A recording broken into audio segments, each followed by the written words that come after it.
Hello and welcome back to another video. Today I'm back with another match preview. It's a massive one, this one is. It's Swansea City versus Manchester City in a Carabao Cup fourth round at the Swansea.com Stadium this Wednesday, 7:45 p.m. kickoff. Yeah, so it's going to be a massive game, isn't it? Obviously we've drawn them in the Cup a few times in recent years, obviously losing 3-2 after leading 2-0. At half time, I think it was, and then City come back and won 3-2. You know, we were done pretty dirty that game with the officiating, and then we drew in lockdown, I think it was, and we lost 3-1. I'm pretty sure City went 3-0 up, and Morgan Whittaker scored against Man City then to pull one back. But yeah, it's going to be a really tricky game. Obviously, they're they're one of the best teams in the Premier League and in the world really. I know they're not the City that they once were under Pep, but that's not to say that they can't cause us problems, because as I said, they're one of the best teams in the Prem, if not the world, and they've got some of the best players in the world. I think I'd rather play them now than maybe say 2-3 years ago, but I'm still not very confident, if I'm honest. But I think they are definitely they are definitely beatable at Premier League level. Obviously, we've seen that on the weekend against Villa, but for a Championship side to come away with the win, it's not impossible, but it's very unlikely.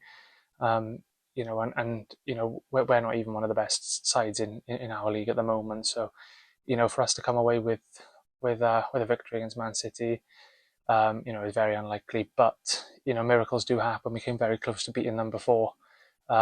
As I said in that first encounter of the two recently. So miracles do happen, and we're not playing the best football at the moment.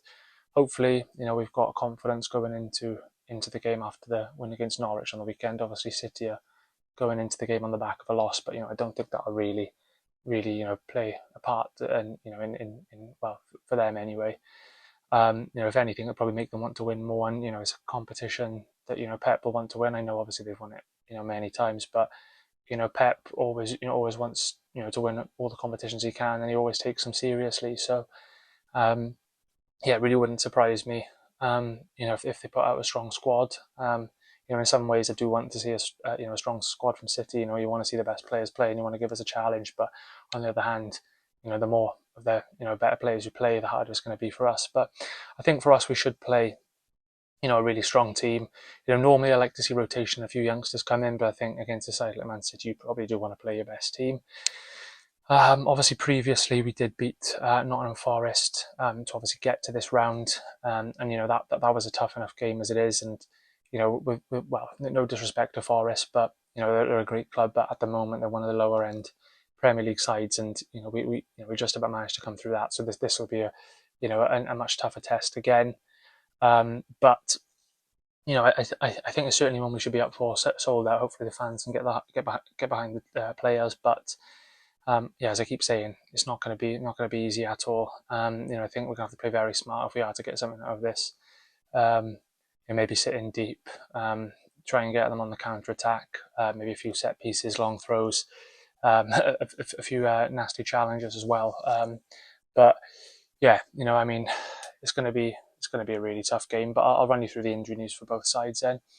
So starting off with the Swans, we've just got Ricardo Santos not available for this one. He'll be unable to feature in this one. And as for Man City then, I believe they've just got two out. The first one is Ballon d'Or winner Rodri. Thank God for that. That's one less player to come up against. He'll be out injured for this one. And the second one is Gusanov as well. He'll be out with an ankle injury. So they're the two players missing for City, but I don't think it'll really matter too much.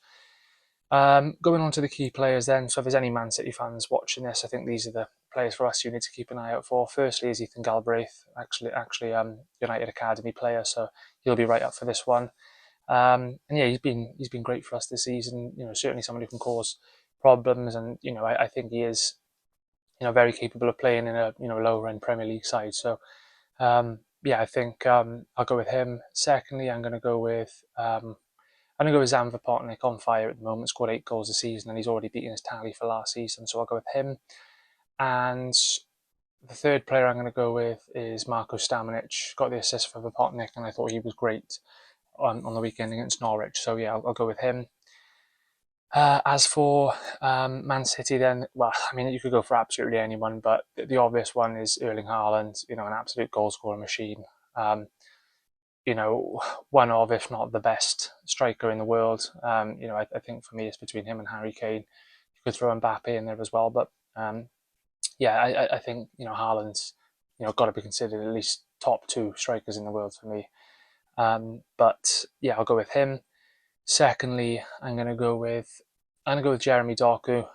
You know, I've seen him a lot this season in the Premier League, and you know, seen him twice up against Wales in the World Cup qualifiers, and he's caused, you know, absolute problems for Wales both times. So yeah, he's certainly someone to look out for. I've never seen a player so good, you know, in tight situations on the ball as Jeremy Doku. You know, his dribbling's you know, unreal. So yeah, I'll go with him. And the third player I'm going to go with, I'm going to go with Gianluigi Donnarumma. You know, good, you know, dominant keeper, very tall. So yeah, no, I'll go with him. But you know, there's so many other players you could choose: Phil Foden, John Stones, Gvardiol, Bernardo Silva. They just got a great squad. But you know, yeah, they're the three players I'll go with.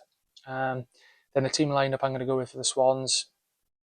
I'm going to go in goals, Lawrence Vigouroux. Right back, I'm going to go with Josh Key. Left back, Josh Tymon. Two centre backs, I'll go with Ben Cabango, and I'll go with Cameron Burgess. In the midfield, I'm going to go with Marko Stamenic. You know, I think he'll be key in midfield because of his presence against, you know, a dominant physical side. So yeah, I'll go with Stamenic alongside Ethan Galbraith and Goncalo Franco. On the wings, I'd like to see Zidane Anusa and Ronald, and up front, I'm gonna go with Zan Vipotnik.